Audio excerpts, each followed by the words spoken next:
Welcome to this tutorial. In this video, we are going to take a look at the steps involved to add payment entry for a billed invoice in the collector application of KEBS. Once the user navigates to the collector application, he or she can navigate to the billed invoices section by clicking on the billed invoices tab.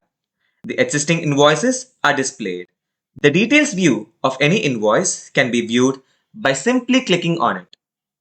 Under the Payment Entry tab, the user can specify the amount received from the customer in case the payment has been made, either partial or as a whole.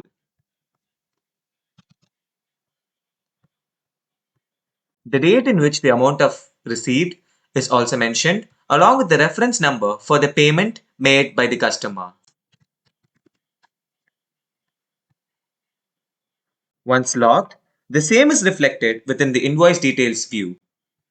It is also displayed and reflected within the Invoices app of KEBS. Thank you for watching.